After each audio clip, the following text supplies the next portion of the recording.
नमस्कार, ॲग्रोनमध्ये आपल्या सगळ्यांचं पुन्हा एकदा स्वागत. आपल्याला आता सोयाबीनची पेरणी करायची आहे, पण यंदाच्या खरीप हंगामावर एकूणच कमी पावसाचं सावट आहे. मग अशा परिस्थितीमध्ये आपण सोयाबीनची पेरणी करताना कोणती काळजी घेतली पाहिजे? यंदा कोणत्या वाणांची पेरणी करणं गरजेचं आहे? हे वाण नेमकं कसे निवडायचे? सोयाबीनचे पेरणीची नेमकी कोणती पद्धत असू शकते? या सगळ्या प्रश्नांची उत्तरं आज आपण जाणून घेणार आहोत. आणि आपल्याला सोयाबीन पेरणीविषयी सगळ्या वाणांविषयी माहिती देण्यासाठी आज आपल्यासोबत आहेत की ज्यांचा सोयाबीन संशोधनामध्ये 19 वर्षांचा अनुभव आहे, की ज्यांनी स्वतः एक 3 वाण हे विकसित केलेले आहेत, असे डॉक्टर मिलिंद देशमुख सर आपल्यासोबत आहेत. सर, आपलं स्वागत आहे ॲग्रोनमध्ये. नमस्कार सर, पहिला प्रश्न हाच आहे की यंदा कमी पाऊस आहे. आपलं सोयाबीन महत्त्वाचं पीक आहे, शेतकरी सोयाबीन पेरणारच आहेत. परंतु हे सोयाबीन पेरताना प्रामुख्यानं शेतकऱ्यांनी यंदा कोणती काळजी घेतली पाहिजे हे थोडक्यात सांगा. की सोयाबीन हे जे पीक आहे आज आपल्या महाराष्ट्रामध्ये मोठ्या प्रमाणावरती लागवड होतं. जवळजवळ 47-48-50 लाखापर्यंत त्याचं क्षेत्र गेलेलं आहे. बरोबर. आणि हे पीक थोडक्यात आता याचं घेऊन मी सांगतो की या संधीचा फायदाच म्हणेल मी की सोयाबीन काही आपलं पीक नव्हे. बरं. हे पीक चीनमधनं आपल्या देशात आलेलं पीक आहे. आणि हे पीक आणि याच्यामध्ये कसं आहे, या सोयाबीन पिकामध्ये की प्रोटीन सगळ्यात जास्त आहे, 40 ते 43%. तेलाचं प्रमाण 18 ते 20%. आणि तिथून येऊन आपल्या देशामध्ये आज जवळजवळ 100 लाख हेक्टरच्या वरती या पिकाने क्षेत्र व्यापलेलं आहे. तर याचं कारण म्हणजे काय की हे पीक आपल्या क्रॉपिंग सिस्टीममध्ये व्यवस्थिशीर बसलेलं आहे. म्हणजे उदाहरण सांगायचं झाल्यास खरीप हंगामामध्ये सोयाबीन, त्याच्यानंतर हरभरा पीक किंवा गहू घेतात, किंवा आपल्याला आंतरपिकामध्ये सोयाबीन आणि तूर हे एक आंतरपीक शेतकऱ्यांना फायदेशीर ठरलेलं आहे. आणि आज आपण म्हणतो आहे की आज या पिकावरती आपल्याला म्हणजे एल निनोचा आपण आता वेगवेगळ्या माध्यमातून ऐकतो आहे. आणि याच्यासाठी आता हे पीक तर आपलं महत्त्वाचं पीक आहे. याचं महत्त्व मी तुम्हाला सांगितलं. आणि का आलं तर या पिकाचं नियोजन अशा परिस्थितीत आपल्याला करणं महत्त्वाचं आहे. आणि त्याच्यासाठी अत्यंत महत्त्वाचं म्हणजे की या सोयाबीन पिकाला पहिले म्हणजे आपण वाणाची निवड. तर माझी अशी एक हे राहील की या हंगामामध्ये ज्या शेतकऱ्यांनी समजा एक उदाहरण सांगूया आपण की ज्या शेतकऱ्याकडे 5 एकर असेल तर त्यांनी कधीही एक वाण लावू नये. एखादं लवकर येणारं वाण लावावं आणि एक थोडंसं मध्यम प्रकारचं वाण लावावं. ज्याच्याकडे 10 एकर शेती असेल त्यांनी 3 वाणं लावावेत, की लवकर येणारं वाण, मध्यम वाण आणि थोडं उशिरा येणारं वाण आणि थोडं उशिरा येणार. तर अशा याचं आपल्याला नियोजन या पिकामध्ये करावं लागणार आहे. महत्त्वाचं म्हणजे आणि की आता ह्या तुम्ही याच्यात प्रश्न येईल की आता वाणांची निवड कशी, लवकर येणारे वाण कोणते. तर आता लवकर येणारे वाण आहेत की MEUS 725 आहे, MSCS 1460 आहे जे ते आहे, नंतर JS 2034 आहे, JS 2212 आहेत. हे लवकर येणारे वाण आहेत. हे वाण कृषी म्हणजे संशोधन केंद्राने आणि कृषी विद्यापीठाने विकसित केलेले आहेत का? हे एक सगळे आता जसं मी तुम्हाला सांगितलं MEUS जे वाण आहे ते परभणी कृषी विद्यापीठाने केलेलं आहे. दुसरं जे MSCS वाण आहे जे आगरकर इन्स्टिट्यूट आहे आपलं पुण्यामध्येच, त्यांनी विकसित केलेलं आहे. तिसरं जे आहेत जबलपूरला एक चांगलं आपल्याला माहीत आहे JS म्हणजे आपण JS 335, JS 9305 ह्या मोठ्या प्रमाणात. तर तिथून हे JS 2034 आणि JS 2212 हे वाण विकसित झाले, हे तिथून विकसित झालेले हे सगळे चारही वाण हे कृषी विद्यापीठामधनं किंवा कृषी संशोधन संस्थेतनं विकसित झालेले वाण आहेत. आणि त्यातल्या त्यात आता JS 2212 वाण आहे जे बदलतं वातावरण आहे, ज्याच्यामध्ये आपण आता येलो मोझॅक पाहतो किंवा मूळकूस खोडकूस. तर याला म्हणजे या बदलत्या वातावरणाला चांगलं प्रतिकार करणारं असं एक वाण आहे. काही खाजगी कंपन्यांनी असे वाण विकसित केलेले आहेत? हो, असे आहेत. खाजगी कंपन्यांनी पण असे वाण विकसित केलेले आहेत. काही त्याच्यामध्ये लवकर येणारे वाण आहेत. आणि खाजगी कंपन्यांना पण आपण महाराष्ट्र शासनाने, कृषी विभाग महाराष्ट्र शासनाने असं केलेलं आहे की ते वाण विद्यापीठावरती 1 वर्षाची त्याची चाचणी घेण्यात यावी. आणि त्याचा जर परफॉर्मन्स चांगला असेल तरच त्यांना कृषी विभाग महाराष्ट्र शासन हे त्यांना आपल्या इथे याला परवानगी देते. तर शेतकऱ्यांना माझी हे राहील, विनंती राहील की आपण जरी खाजगीचं वाण घेत असेल तर त्याचा पूर्ण अभ्यासपूर्वक हे करा की किती दिवसात ते वाण तयार होणार आहे. आजूबाजूला त्या वाणाची चौकशी करा, सगळीकडे कोणी वाणाने घेतलेलं आहे का, आणि त्यानंतर आपण त्या वाणाची लागवड करायला हरकत नाही. म्हणजे आज सोयाबीन पिकामध्ये म्हणजे पब्लिक सेक्टरमधनं पण वाण आलेले आहेत, प्रायव्हेट सेक्टरमधनं पण चांगले वाण आलेले आहे. आणि मी मगाशी सांगितलंच की आपल्याला जो एवढं मोठं क्षेत्र असल्यावरती हे आपल्याला अनेक वाण या पिकामध्ये लागणार आहेत, वेगवेगळ्या प्रकारचे, लवकर येणारे, मध्यम वाण आणि उशिरा येणारे वाण.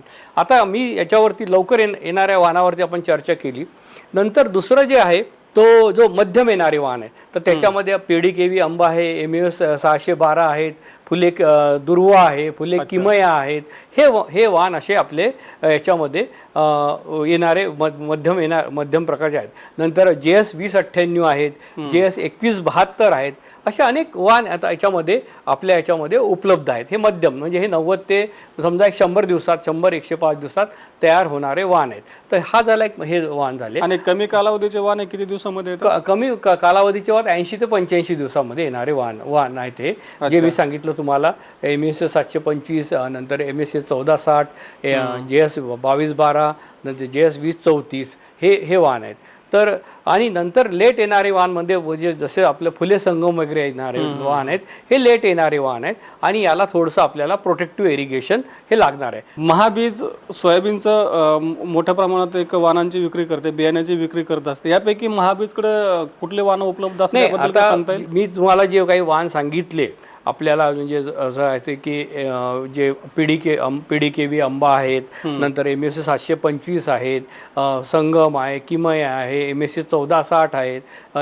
हे वाण विद्यापीठ म्हणजे अकोला कृषी विद्यापीठाने, परभणी कृषी विद्यापीठाने, आगरकर इन्स्टिट्यूटनी आणि याच्यापैकी आमचं महात्मा फुले कृषी विद्यापीठाने जे काही वाण आहेत ते वाण महाबीजकडे सीड प्रोडक्शन चेनमध्ये आहे. याच्या व्यतिरिक्त JS 2098 की त्यांना जो सोर्स सीड्स आणि जो आपल्या भागाला शिफारस आहे ते वाणाचं पण बीजोत्पादन महाबीज करतायत. म्हणजे सगळे वाण महाबीजच्या मार्फत शेतकऱ्यांना मिळू शकतो? हो यस. म्हणजे आता त्याची वेगळी अवेलेबिलिटी कमी जास्त असेल तर ती पाहून घ्यावी, पण बऱ्यापैकी महाबीजनी खूप चांगला प्रयत्न असा केलेला आहे की शेतकऱ्यांना वेगवेगळे प्रकारचे वाण देण्याचा हे प्रयत्न त्यांनी केलेला आहे. बरोबर. आता सर, पुढचा प्रश्न माझा हाच राहील की तुम्ही आता खूप छान माहिती दिली की एकतर कमी कालावधीचे वाण, मध्यम कालावधीचे वाण हे यंदा शेतकऱ्यांना फायदेशीर ठरणार आहे. आता शेतकऱ्यांचा पुढचा प्रश्न असा राहील शेतकऱ्यांच्या अनुषंगाने की यंदा पावसात खंड देखील पडण्याची शक्यता, म्हणजे पाण्याचा ताण पडू शकतो. तर हे वाण हा ताण सहन करणारे आहेत का? थोडासा खंड असे एकदम ताण सहन करणारे वाण आपल्याकडे तसे नाही आहे. पण याच्यासाठी आपल्याला आपण थोडंसं म्हणून आपण काय असं नियोजन असं केलेलं आहे की लवकर येणारे वाण, मध्यम वाण आणि थोडं उशिरा असे आपण वाणाची आपण लागवड करायची आहे. आणि आज आता पाहू आपण की थोडं बऱ्यापैकी आपली सिस्टीम कशी आहे की सोयाबीन, त्यानंतर हरभरा, बऱ्यापैकी शेतकऱ्यांकडे स्प्रिंकलर इरिगेशन आहे. जर पाण्याची उपलब्धता असेल तर आपण लाईफ सेव्हिंग इरिगेशन म्हणतो, तर हे शेतकरी त्याला देऊ शकतात. आणि याच्यासाठी आपण वेगळे सांगतो की तुम्ही BBF टेक्नॉलॉजी वापरा, ब्रॉड बेस फरो, की जेणेकरून की जो काही पाऊस पडेल तो याच्यामध्ये मुरून जाईल आणि त्याचा हे पिकाला फायदा होईल. कारण पिकाला पाणी नको, पिकाला ओलावा पाहिजे असतो. तर असं हे याच्यात हे महत्त्वाचं आहे. आणि दुसरं या अनुषंगाने मला एक थोडेसे काही गोष्टी महत्त्वाच्या सांगावं लागतात की आहे की आपल्याला माहिती आहे की सोयाबीन पिकामध्ये उगवण शक्ती ही मोठी आहे. कारण याचा जो आवरण आहे या पिकाचं, बियाण्याचं आवरण आहे पातळ आहे. दुसरं त्याचा अंकुर हा बाहेर आहे. आणि याला जर इजा झाली काहीतरी तर याला काय होतं की याची उगवण शक्ती मार खाते. म्हणजे हे निसर्गानेच त्याला एक पिकाला थोडंसं हे दिलेलं आहे की आवरण पातळ आणि अंकुर बाहेर. तर याच्यासाठी आपण सांगतो की तुम्ही जे काही बियाणं घ्याल त्याची पहिले उगवण शक्ती नीट तपासून घ्या. म्हणजे तुम्ही जर आणलं दुसऱ्या उलट्या बाजूने बियाणं पिशवी फोडा, तिथून 100 बियाणं लॉट घ्या आणि 100चे असे 2-3 लॉट असे पेरा आणि 100 त्याच्यापैकी किती बियाणं उगवलं जातं हे आपल्याला म्हणजे 70% बियाणं आपल्याला उगवायला पाहिजे. समजा उदाहरणार्थ एक 65% असेल तर मग थोडंसं आपल्याला बियाण्याचं पेरणीचं प्रमाण वाढवावं लागेल. तर ही अत्यंत महत्त्वाची काळजी आहे. आणि आजच्या परिस्थितीमध्ये जर म्हणजे आता जी काही परिस्थिती आपण आता हे चर्चेला जातो आहे तर याच्यामध्ये शेतकऱ्यांनी उगवण शक्ती नीट तपासून घेणं गरजेचंच आहे. म्हणजे सोयाबीन पेरायचं असेल तर बियाण्याची उगवण शक्ती त्यांनी तपासलीच पाहिजे, पहिली गोष्ट. दुसरी गोष्ट की आता आपण म्हणतोय की काही आपण वाचतोय की टेम्परेचर वाढेल आणि टेम्परेचर वाढलं की आपल्या या पिकामध्ये मूळकूस खोडकूस सारखे आजार याच्या शकतात, जमिनीतनं येणारे आजार रोग या पिकावरती येऊ शकतात आणि त्याला नंतर काही हे नाही आहे त्याला तर त्याच्यासाठी उपाय नाही. तर म्हणजे याला prevention is better than cure.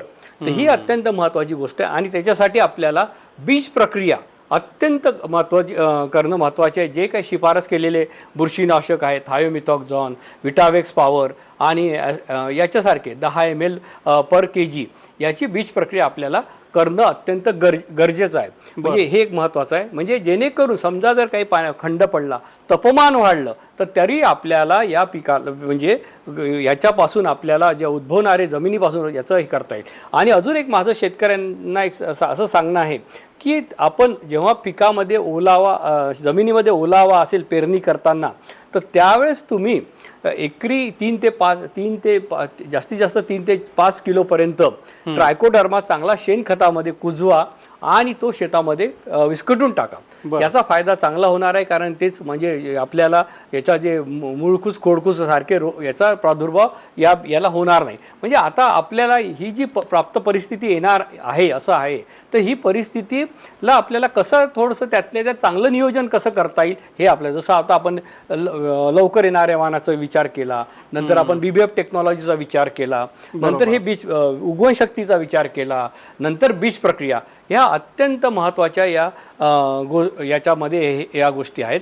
नंतर मला एक सांगायचं आहे की आपण तुम्हाला माहीत आहे की आजकाल येलो मोझॅक व्हायरस हा बऱ्यापैकी आपल्या भागामध्ये नव्हता. म्हणजे इकडे पर्टिक्युलरली जर आपण पाहिलं पुण्यापासून सांगली, सातारा, कोल्हापूर इकडे किंवा काही भागात मराठवाड्याच्या भागात हा नव्हता, पण हा येतोय. तर काय होतं की पाऊसमान लांबलं की रस शोषणाऱ्या किडीचं प्रमाण वाढतं आणि पांढऱ्या माशीद्वारे, पांढरी माशी काय आहे, रस शोषणारी हे आहे, तर याच्यामुळे येलो मोझॅक व्हायरस येतो. मग याच्यासाठी तुम्हाला काय करायचं, तर याच्यासाठी तुम्हाला एकरी 20 ते 25 किलो पिवळे चिकट सापळे आपल्याला लावायचे आहेत याच्यासाठी. म्हणजे जेणेकरून त्या ज्या पांढऱ्या माशी आहेत त्या पिवळ्या चिकट सापळ्याला जाणार आणि आपला येलो मोझॅक व्हायरस सारखा जो हे आहे याचे आपल्याला या रोगाचं बऱ्यापैकी आपल्याला नियंत्रण करता येईल. तर अशा छोट्या छोट्या गोष्टी आपल्याला हे करणं अत्यंत महत्त्वाचं आहे. म्हणजे सर थोडक्यात पहिल्यांदा वाहनांची निवड हे करणं गरजेचं आहे. वाहनांची निवड करून फक्त भागणार नाही, तर आपल्याला एकतर पेरणीची योग्य पद्धत, जसं तुम्ही BBF सांगितलं, वाहनांची निवड केल्यानंतर सगळ्यात आधी आपल्याला बीज प्रक्रिया करावं लागणार आहे, उगवण क्षमता तपासावी लागणार आहे, त्यानंतरच आपल्याला यंदाच्या हंगामाला सामोरं जावं लागणार आहे की जेणेकरून आपलं कमीत कमी नुकसान होईल. सर आता मला थोडंसं पेरणीच्या पद्धतीकडे यायचं आहे की थोडंसं हे BBF पद्धती काय आहे आणि ही शेतकऱ्यांना सहजपणे उपयोगात आणणं शक्य आहे का? कारण बहुतांश पद्धतीनं अजून आपण बघतो पारंपरिक पद्धतीने सोयाबीनची लागवड केली जाते. हां, तर कसं आहे याच्यात तुम्ही एक चांगला प्रश्न असे काढला आणि एक महत्त्वाचा विषय अजून राहिला की आपण जसं उगवण शक्तीवरती आलो की आपण मी सांगितलं की तुम्हाला याचं बियाण्याचं आवरण पातळ आहे, अंकुर बाहेर आहे. तर हे काय होतं की मग आता एक महत्त्वाचा विषय असा आला की आपण सांगतो की सोयाबीनची पेरणी ही तुम्ही 75 mm पाऊस किंवा 3-4 दिवस चांगला पाऊस आला, म्हणजे चांगला ओलावा जमीन असला तरच याची या सोयाबीन पिकाची पेरणी करा. कारण काय आहे, याचा अंकुर बाहेर खोल पेरणी जर झाली तर उगवण शक्तीवरती याचा मार खातो. तर हे एक आपल्याला महत्त्वाचं घ्यायचं आहे की 75 ते 100 mm पर्यंत चांगला पाऊस आला, चांगली ओल असेल, त्यावेळेस तुम्ही सोयाबीनची पेरणी करणं गरजेचं आहे. कारण आपल्याला माहित आहे की सोईंग विंडो जो आहे हा फार कमी असतो आपल्याला, म्हणजे एक आठवड्याभरात फटाफट पेरणी करायची असते आपल्याला सोयाबीनची. तर हा एक महत्त्वाचा अजून एक मुद्दा याच्यात मी ॲड करतो की योग्य पाऊसमान म्हणजे योग्य ओलावा जमिनीमध्ये 75 ते 100 mm आणि जास्त खोल पेरणी नको या पिकाची, आणि त्यामुळे याची उगवण शक्तीवरती याचा मार खाणार नाही. तर हे एक महत्त्वाचं आहे. नंतर तुम्ही जो प्रश्न विचारला BBF टेक्नॉलॉजी, तर कसं आहे BBF मध्ये आपण काय करतो की हे करतो म्हणजे ब्रॉड बेस फरो म्हणतो आपण. तर त्याच्यावरती एक 3 ते 4 ओळी वगैरे असं एक लावतो आपल्या याच्याप्रमाणे आणि बाजूला एक अशी सारी असते हे असते फरो असतो. तर याच्यामुळे काय होतं की जे काही पाऊसमान पडतं, पाऊस पडला त्याचा याच्यामध्ये पाणी मूर्त याच्यामध्ये आणि त्या ओलाव्याचा फायदा पिकाला होतो.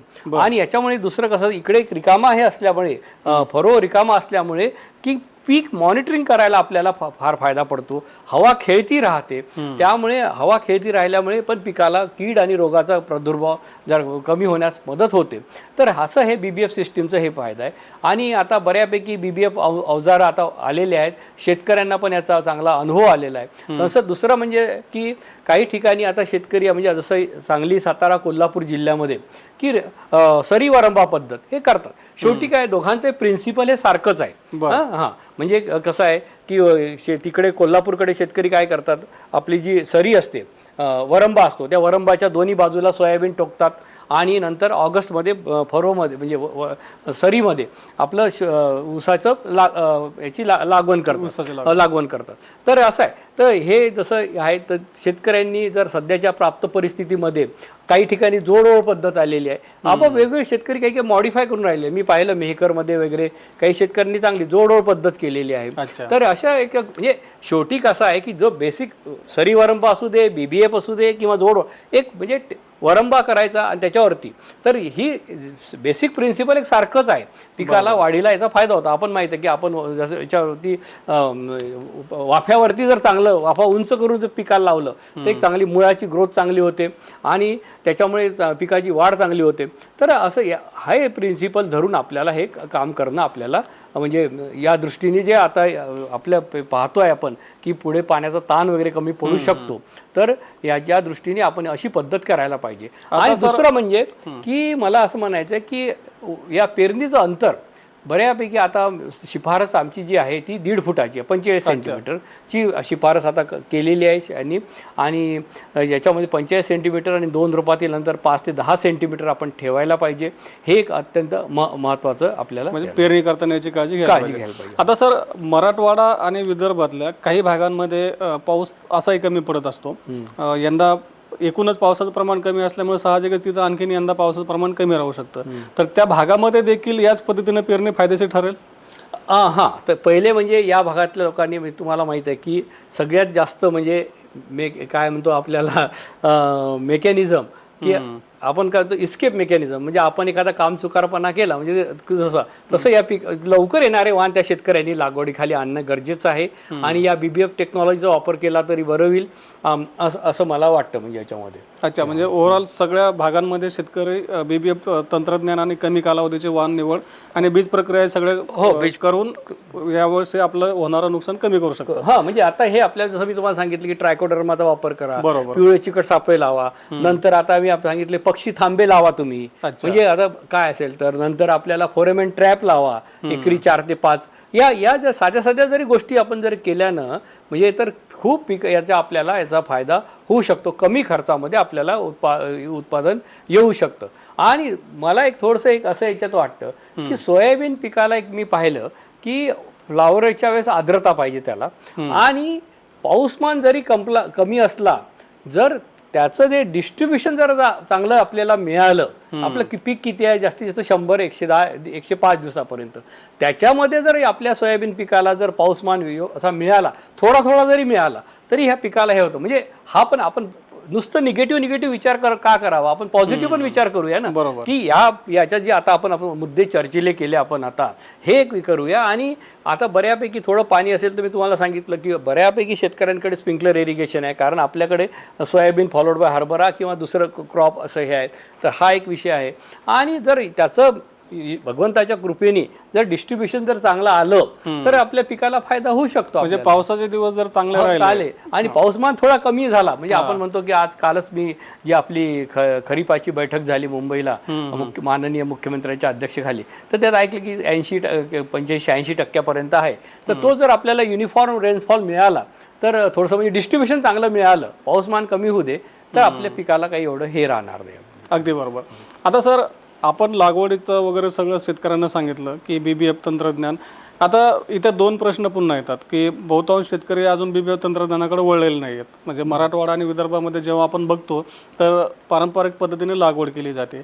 तर उत्पादनामध्ये या 2 पद्धतींच्या उत्पादनामध्ये समजा BBF तंत्रज्ञानाने लागवड केलेली आणि इकडं पारंपरिक पद्धतीने केलेली, उत्पादनामध्ये काही फरक दिसून येतो? हां, कसं आहे तुम्हाला मी सांगितलं की आज हे म्हणजे BBF म्हणजे प्रिन्सिपल एकच म्हणजे वाफ्यावरती हे लावायचं आणि आपणही पाहिलेलं आहे की जर असं याच्यावरती आपण केलं तर आपल्याला याच्यामध्ये BBF मध्ये एक युनिफॉर्म प्लांट पॉप्युलेशन होतं BBP यंत्राने पेरणी केल्यामुळे आणि युनिफॉर्म पॉप्युलेशन आणि बाजूला जे असे असतात फरो आपण जे ओपन करतो त्याच्यामुळे हवा खेळती राहते आणि पिकाला त्याचा फायदा होतो नक्कीच त्याचा आणि अशा ज्या परिस्थिती आली की जास्तीचा पाऊस आला अचानक आता आपण पाहतोय अनुभवतोय अचानक एक दिवशी 50 60 70 mm पाऊस पडून जातो मग अशा वेळेस काय आहे तर जे एक्सेस पाणी आहे जास्तीचं पाणी ते याच्या फरोमधनं निघून जातं तर अशा वेळेस आपल्याला ह्या ज्या सिस्टीम म्हणजे मागच्या वर्षी मला वाटते गोष्ट आहे मागच्या वर्षी पाऊसमान खूप झाला आपल्याला आणि चंद्रपूरमध्ये भागामध्ये मी पेपरमध्ये आलं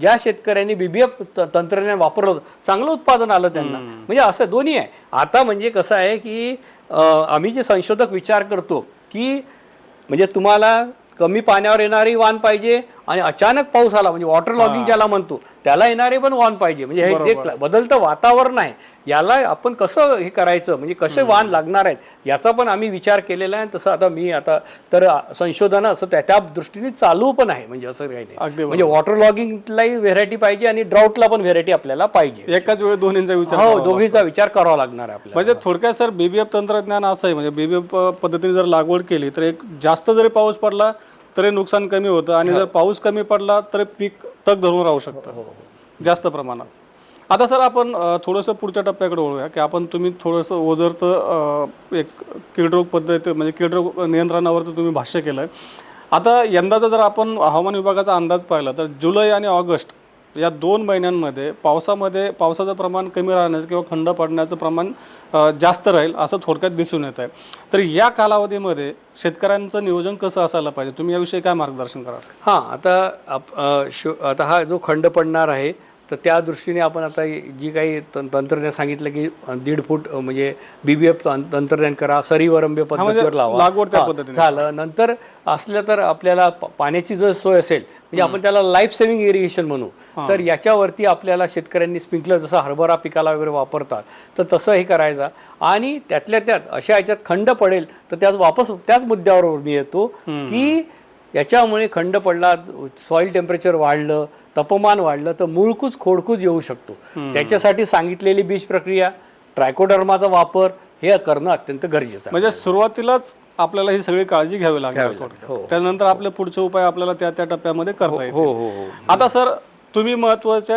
3 व्हरायटीज म्हणजे आपण एक सोयाबीन पैदासकार म्हणून 3 महत्त्वाच्या वाणांचा तुम्ही विकसित केलेले आहेत तर ते वाण कुठले आहेत आणि त्यांचे प्रमुख वैशिष्ट्य काय ते यंदा शेतकऱ्यांसाठी फायदेशीर ठरणार आहेत का? हां आता की मी जिथे काम केलं कृषी संशोधन केंद्र कसबे डिग्रज जिल्हा सांगली येथे इथे कसा या पिकावरती तांबेरा रोग येतो म्हणजे अचानक तो तांबेरा रोग होतो आणि त्याला कंट्रोल करायला हे होतं आता बऱ्यापैकी बुरशीनाशकं उपलब्ध झालेले आहे आणि मग त्यामुळे माझा जो हे होता माझी जी जबाबदारी होती की तांबेरा रोगाला प्रतिकारक असे वाण तयार करायचे पण त्या दृष्टीने आम्ही हे वाण तयार केले म्हणजे पहिले एक अग्रणी वाण काढलं त्यानंतर संगम काढलं म्हणजे KDS 726 KDS म्हणजे कसबे डिग्रज सोयाबीन त्यानंतर फुले किमया KDS 753 नंतर फुले आपलं दुर्वा KDS 992 आणि आत्ताच आमचं एक वाण विकसित म्हणजे ते त्या दुसऱ्या राज्यांसाठी झालेलं आहे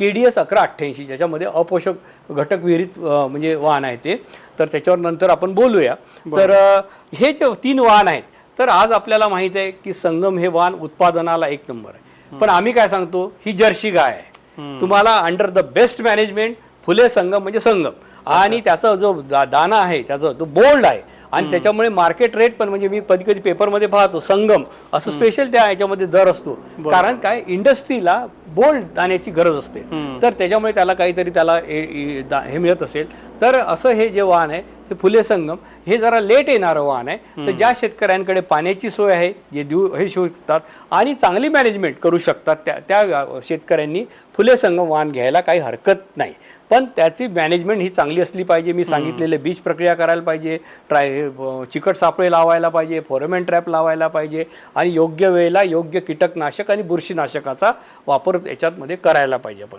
त्यानंतर किमया आणि दुर्वा जे वाण आहेत हे किमया बऱ्यापैकी मोठ्या प्रमाणावरती हे वाण वाण पसरलेले आहे हे 100 ते 105 दिवसात तयार येणारे वाण आहे. आणि ज्या शेतकऱ्यांना म्हणजे की ह्याची मॅनेजमेंट जमू शकेल आणि हे थोडेसे हे वाण कसे आहेत की जास्त उंच वाढणारे वाहन आहेत आणि तर म्हणून याला कसं की स्पेसिंग हे फार महत्त्वाचं आहे. दाट पेरलं तर हे काढावर जातात म्हणून कमीत कमी 1.5 फूट अंतरावरती आणि 2 रोपातील अंतर 10 ते 15 सेंटीमीटर याला ठेवणं गरजेचं आहे. आणि हे वाण उत्पादनाला पण आता बऱ्यापैकी शेतकऱ्यांच्या म्हणजे तोंडात आहे हे वाण की संगम किमया दुर्वा तर हे वाण येतात. याच्यामध्ये हे थोडेसे मध्यम ते थोडे उशिरा येणारे पैकी वाण आहे पण उत्पादनाला चांगले वाण आहेत. आणि आज एवढ्या मोठ्या प्रमाणावरती मला तरी वाटते 15-20% आपल्या महाराष्ट्रात हे वाण गेलेत. कारण शेवटी कसं असतं शेतकरी हा फायनल हे असतो तो निवड करतो तो जज असतो फायनल जज असतो. तर त्याच्यामुळे हे वाण पसरलेले आहे. तर शेतकऱ्यांना आणि कोणतंही वाण तुम्ही घ्या पण मी आजच्या प्राप्त परिस्थितीमध्ये तुम्हाला मी जे सांगितलं की उगवण शक्तीपासून तर बीज प्रक्रियेपासून तर आपल्याला ट्रायकोडर्मा फेरोमोन ट्रॅप या म्हणजे कीड आणि रोगाचा आणि कमीत कमी खर्चात वापर करून आपल्याला या सोयाबीन पिकाचं आपल्याला नियोजन आपण जर केलं तर मला तरी वाटतं की हा जे एल निनो वगैरे आहे तर याच्यावरती आपण बऱ्यापैकी याला म्हणजे हे समोर जाऊ आणि त्यात प्राप्त परिस्थितीमध्ये शेवटी काय निसर्ग आहे त्यात आपल्याला चांगलं उत्पादन काढायचा आपण प्रयत्न करूया. कमी खर्चात आपल्याला उत्पादन मिळू शकेल. नक्कीच यंदाच्या हंगामापुरतं आपण सगळं शेतकऱ्यांना मार्गदर्शन दिलं आहे. आता महाराष्ट्र हा सोयाबीन लागवडीमध्ये आता सगळ्यात आघाडीवरचं राज्य पोहोचलेलं आहे. उत्पादन देखील महाराष्ट्रामध्ये जास्त होतं आहे परंतु अजूनही सोयाबीन पिकामध्ये अनेक समस्या जाणवतात. मग महाराष्ट्राची एकंदरीत भौगोलिक परिस्थिती बघता इथलं हवामान बघता सोयाबीन बियाण्यामध्ये अजून संशोधन होण्याची गरज आहे का? हो हा अत्यंत एक चांगला प्रश्न आहे. कारण आपण पाहतोय सोयाबीन एक आपलं अत्यंत महत्त्वाचं पीक आहे. बरं आपलं राज्याचंच नाही तर देशाचं पण महत्त्वाचं पीक आहे आणि याच्यात आहे. तर याच्यामध्ये कसं आहे की पहिला माझा असं की आता या पिकामध्ये सगळ्यात जास्त प्रथिन आहे प्रोटीन आहे 40 ते 43%. एवढं अंड्यात नाही मासोळ्यात नाही मटणात नाही. मग या प्रोटीनचा वापर आपल्याला कसा करता येईल. आता आपण काय करतो की जे काही सोयाबीन येतं उत्पादन त्यातलं 80% सोयाबीन हे क्रशिंगला जातं त्यातनं तेल काढतो आणि जे काही DOC आहे म्हणजे पेंड म्हणतो आपण डी ऑइल्ड केक ती आपल्या लोकल कन्झ्युमेबल म्हणजे पोल्ट्री फीड ॲनिमल फीड किंवा परदेशाला आपण एक्सपोर्ट करतो म्हणजे आपण प्रोटीन एक्सपोर्ट करतो. पण आपल्या रोजच्या आहारात आपण सोयाबीन वापरतो का? फार कमी. आता लोकांना अवेअरनेस आलेला आहे. हां याचं कारण काय तर हे पीक म्हणजे आपलं नव्हे हे पीक आपल्या चायनामधून आपल्या देशात आलेलं आहे. हां आणि तर आणि दुसरं महत्त्वाचं म्हणजे याच्यामध्ये एक अपोषक घटक आहे त्याला ट्रिप्सिन इनिबिटर असं म्हणतो आपण. म्हणून आपण काय सांगतो उदाहरण देऊन मी तुम्हाला सांगतो की समजा 1 किलो सोयाबीन घ्या ते अर्धा तास उकळल्यानंतर वाळवा मग 9 किलो गव्हामध्ये तुम्ही ते 1 किलो सोयाबीन मिसळा आणि म्हणजे तुम्हाला म्हणजे त्यातला तो अपोषक आहे जो ट्रिप्सिन इनिबिटर घटक आहे तो घटक निघून जातो. हां आणि मग प्रोसेसिंग आली की त्याच्यावरती खर्च आला म्हणून आम्ही असं केलेलं आहे की सोयाबीन पिकामध्ये अपोषक घटक विरहित वाण म्हणजे ट्रिप्सिन इनिबिटर फ्री वाण अँटी न्यूट्रिशनल फ्री वाण किंवा त्याच्यामध्ये एक ऑफ बिनी फ्लेवर आहे अशी म्हणजे असं उग्र वास थोडासा येतो. तर कारण याला आपल्याला अन्न म्हणून वापरायचं या पिकाला तर असं आपल्याला हे संशोधन चालू आहे. असे काही वाण आताच आमची KDS 1188 जी आहे कृषी संशोधन केंद्र कसबे डिग्रज महात्मा फुले कृषी विद्यापीठाच्या अंतर्गत जे संशोधन केंद्र आहे तिथे आम्ही वाण विकसित केलं आणि ते दुसऱ्या राज्यांसाठी प्रसारित झालं म्हणजे त्याचं आता आपल्याला एरिया एक्सटेन्शन करून आपल्या राज्याला म्हणजे याच्यामुळे काय होईल की थोडंसं याच्यामुळे आपल्याला विदाऊट प्रोसेस सोयाबीनचा वापर करता येईल आणि एवढं मोठं प्रमाण असल्यामुळे की आपल्या याच्यामध्ये की काय म्हणतात बेबी फूडला फूड इंडस्ट्रीला व्हेजिटेरियन लोकांना सोयाबीनचा प्रोटीन सोर्स हा चांगला उपलब्ध होईल म्हणजे जेणेकरून फूड इंडस्ट्रीला याचा फायदा होईल. म्हणजे सर थोडक्यात असं वाण आता तो विकसित होतंय किंवा झालंय थोडक्यात की जसं आम्ही शेंगदाणा मोहरी याचं तेल गाळप करून खातो तसं सोयाबीनचं खाऊ शकतो. हो आणि जो काही सोयाबीनचं जे काही DOC उरेल आमच्यामध्ये तो आम्ही आमच्या आहारामध्ये सध्या त्याचा वापर करू शकतो कारण आता त्याच्यामध्ये प्रोसेसिंगची येणार नाही यातला अपोषक घटक आपण काढलेला आहे. आणि दुसरं म्हणजे याचा फायदा जसं आपण म्हणतो की आज तुम्ही ऐकताय की पोल्ट्रीवाल्यांना सोयाबीनची पेंड लागते, कारण त्याच्यामध्ये बॅलन्स अम्युनो ॲसिड्स आहे. म्हणजे आपण त्याला सरळ म्हणतो की it's a secret weapon for animal feed and poultry feed असं आपण म्हणतो. का तर त्याच्याकडे बॅलन्स अम्युनो ॲसिड आहे, त्यामुळे आपल्याला याच्यामध्ये पशुखाद्यात पक्षी खाद्यामध्ये आपल्याला चांगलं गेन मिळतो त्यांना, पोल्ट्रीवाल्यांना. तर म्हणून असं हे सोयाबीन असं महत्त्वाचं पीक आहे. आणि म्हणून अशा दृष्टीने आपण जर संशोधन करतो आहोत आणि याचा जर थोडासा असा रोजच्या आहारामध्ये सोयाबीन पिकाचा जर वापर आला तर कसं आहे, म्हणजे थोडंसं म्हणजे इंडस्ट्रीयल क्रॉप सारखं हे होईल आणि या पिकाचं महत्त्व वाढेल. म्हणजे म्हणून असं म्हणतात की सोयाबीन हे फ्युचर क्रॉप ऑफ इंडिया असं म्हणतात ना, की पुढचं आहे क्रॉप आहे. तर हे एक महत्त्वाचं आहे. आज तुम्हाला माहिती आहे की कोरोनाने आपल्याला शिकवलं प्रोटीनचं महत्त्व. तर हे प्रोटीन याच्यामध्ये त्याचं आपण असं युटिलायझेशन केलेलं आहे. बऱ्याच आता संस्था त्यावरती काम करतायत. काही याच्यावरती अपोषक घटक विहिरीतवान विकसित झालेले आहेत आणि आपले विद्यापीठ महाराष्ट्रातले हे पण याच्यावर संशोधन करतायत. आमची नुकतीच एक KDS 1188 वाहन विकसित झालेला. हा एक भाग झाला. नंतर दुसरा एक भाग झाला वातावरण बदल. वातावरण बदलावर आपण खूप चर्चा करतो, पण त्याच्यावरती मार्ग काय? तर याच्या सोयाबीन पीक हे खरीपातलं पीक आहे. पहिली गोष्ट म्हणजे काय, हे फोटोसेन्सिटिव्ह सूर्यप्रकाशाला संवेदनशील असं पीक आहे. फोटोसेन्सिटिव्ह आणि फोटोसेन्सिटिव्ह हे असं पीक असल्यामुळे काय होतं की थोडंसं पाऊसमान लांबलं, पाऊस उशिरा आलं की पिकाला कसं होतं की थोडंसं मग फ्लॉवरिंग लवकर येतं, फोर्स मॅच्युरिटी येते आणि उत्पादनात घट होते. मग या पिकाला जर आपण फोटो इन्सेन्सिटिव्ह केलं, असंवेदनशील केलं, तर आपल्याला या बदलत्या वातावरणाला हे पीक जऱ्यापैकी म्हणजे असे वाण जर आपण विकसित केले तर त्याचा उत्पादनावरती एवढा परिणाम होणार नाही. तिसरं गोष्ट आहे की लॉंग ज्युव्हेनाइल ट्रेट. आज ब्राझील सगळ्यात मोठं लीडर आहे सोयाबीनमध्ये. का झालं तर त्यांनी लॉंग ज्युव्हेनाइल ट्रेट त्याच्यामध्ये इंट्रोड्यूस केला.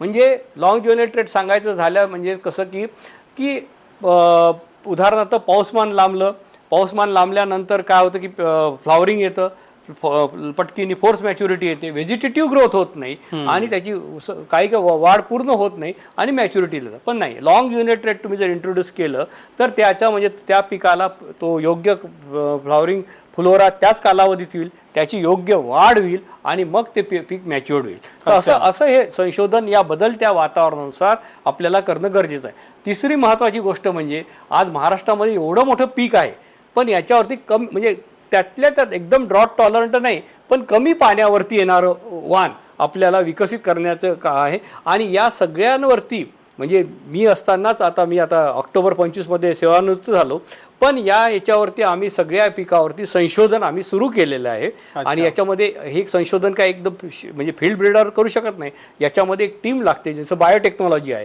की आता उदाहरण तुम्हाला सांगितलं की आपलं सोयाबीन तुमच्या समोर ठेवलेलं आहे, हे ट्रिप्सिन इन्हिबिटर फ्री आहे की काय नाही हे डोळ्यांनी दिसणार नाही, रोग डोळ्यांनी दिसेल. तर तुम्हाला म्हणजे त्याच्यावरती बायोटेक्नॉलॉजीचा वापर करावा लागणार आहे, मार्करचा वापर त्याच्या माध्यमातून तुम्हाला ते सिलेक्ट करावं लागणार आहे. तर असं जर आपण या वेगळ्या म्हणजे इट्स ए टीम वेगवेगळ्या विषयांच्या घेऊन आपल्याला याच्यावरती या संशोधन आपण जर केलं तर आपल्याला याचं एक चांगलं आणि हे संशोधन चालू आहे. तर या पिकाला अजून चांगलं भवितव्य आहे. आणि कसं आहे, संशोधनाचा उद्देशच तो आहे की जे काही पुढचं आव्हानं येत राहतील त्याच्यावरती म्हणजे काय म्हणता येईल नवीन नवीन वाण त्या अनुरूप असे संशोधन करायचे, असं करायचं. दुसरं म्हणजे मी तुम्हाला सांगितलं की आता या बदलत्या वातावरणामुळे पांढरी माशीचं येलो मोझॅक व्हायरस आपण पाहिला नव्हता, तर येलो मोझॅक मग त्याला प्रतिकारक वाण आपल्याला शोधायची आहे. हा झालं. नंतर आता तांबेरा रोग येतो आहे आणि आता उदाहरणार्थ मी खूप वर्ष काम केलं तांबेरा रोगावरती.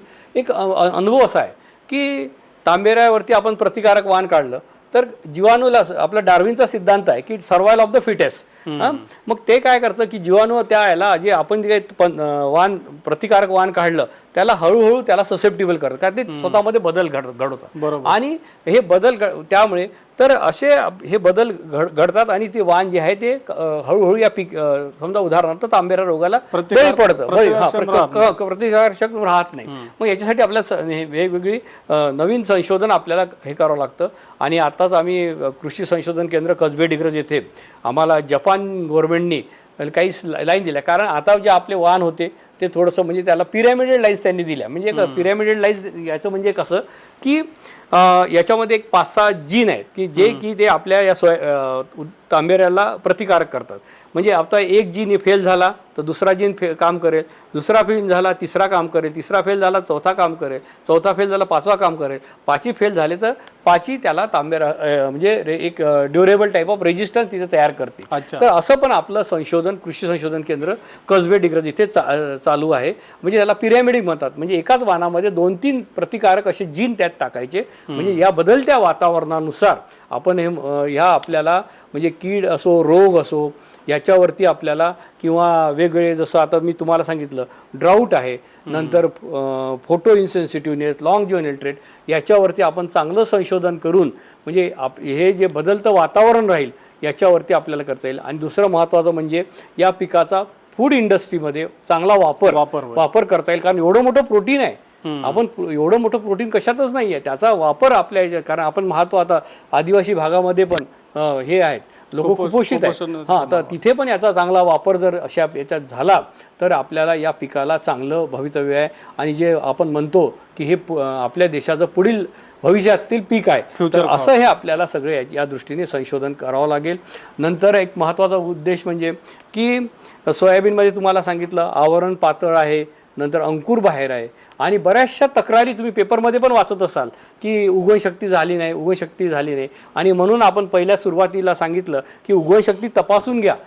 घरात कुठलं आपल्या घरातलं जरी बी असलं तरी उगवणशक्ती, किती तुमचा आत्मविश्वास असला की माझं बियाणं पक्का आहे तरी उगवणशक्ती तपासा, मगच पेरा. तर याच्यावरती आपल्याला काय करता येईल संशोधन, म्हणजे वातावरण त्याचं हे करता येईल का, म्हणजे जर्मेबिलिटी त्याची इम्प्रूव्ह करता येईल का, तर याच्यावरती पण आपलं एक चांगलं संशोधन चालू आहे. नंतर आता खोड माशी आलेली आहे, गर्डल बिटेल आहे, स्पोडोप्टेरा आहे, हे रोग आहेत, त्याच्यावरती खूप आपले इन्सेक्टिसाईडचा खर्च होतो. त्या दृष्टीने म्हणजे त्यातल्या त्यात आपल्याला प्रतिकारक वाण कसे काय देता येईल या पिकाला, तर त्याच्यावरती पण आपले वेगवेगळे याच्यावरती संशोधन या पिकामध्ये चालू आहे आणि याचे येतील. आणि आता तुम्ही पाहताय की बऱ्यापैकी म्हणजे देश पातळीवरती, राज्य पातळीवरती, म्हणजे जे काही आपल्या पब्लिक सेक्टरमधल्या इन्स्टिट्यूट आहे, विद्यापीठ आहेत, ते संशोधन करतायत. प्रायव्हेट सेक्टरही मोठ्या प्रमाणावरती याच्यामध्ये येत आहे, याचे वाण आलेले आहेत. आणि आज तुम्हाला पहा, म्हणजे असं तुटवडा तुम्हाला विद्यार्थी, एक काळ कसा होता, JS 335-9305 हेच वाण होते फक्त, पण आज तुम्हाला बाजारात गेले तर तुम्हाला अनेक असे वाण तुम्हाला मिळत आहे. म्हणजे शेतकऱ्यांना खूप मोठा पर्याय उपलब्ध झालेला आहे. आता शेवटी मी तुम्हाला सांगितलं की एक उदाहरण देऊन सांगायचं, बाबा तुमची काय शक्ती किती आहे, तुमचं पार्किंग किती आहे, तुमचं काय, तशा प्रकारची तुम्ही गाडी घेता, तसं सगळा विचार करून माझी हवामान, माझी जमीन, माझी मॅनेजमेंट, आणि याच्यामध्ये सगळ्याला हे करून आपल्याला आपलं योग्य वाणाची आपल्याला निवड करायची आहे. आणि आज आपल्याला एवढे चांगले माध्यमं आपल्याला उपलब्ध झालेले आहे. उदाहरणार्थ आपलं म्हणजे मला खूप ॲग्रोवनचा धन्यवाद मानावं लागतात की ॲग्रोवन पेपर, मी खूप वर्षापासून मी ॲग्रोवनसोबत काम करतो आहे, तर ॲग्रोवननी शेतकरी आणि शास्त्रज्ञ खूप जवळ आणला आणि शेतकऱ्याला एक आत्मविश्वास तयार करून घ्यायचा. यस, मी या शेतकऱ्याला फोन केला, मला काहीतरी माहिती चांगली माहिती, तांत्रिक माहिती मिळते. सोयाबीन पिकाचं यंदा नियोजन कसं करायचं, वाण लागवडीपासून तर पेरणी करायच्या आधी नेमकं काय काय करायला पाहिजे, पेरणी कशी करायची, या सगळ्या प्रश्नांची उत्तरं या सगळ्यांवर सरांनी सविस्तर मार्गदर्शन केलेलं आहे. या उपरही आपले काही प्रश्न असतील की ज्याची उत्तरं तुम्हाला मिळाले नाही, आम्हाला कमेंट बॉक्समध्ये नक्की कळवा. आपण सरांकडून पुन्हा त्याची उत्तरं घेऊ आणि सोयाबीन या पिकाच्या वेगवेगळ्या टप्प्यांवरती आपण सरांशी अशी चर्चा करत राहू. सर, धन्यवाद, आज तुम्ही वेळ दिला आणि एवढ्या महत्त्वाच्या विषयावरती आम्हाला मार्गदर्शन केलं. धन्यवाद सर. नमस्कार.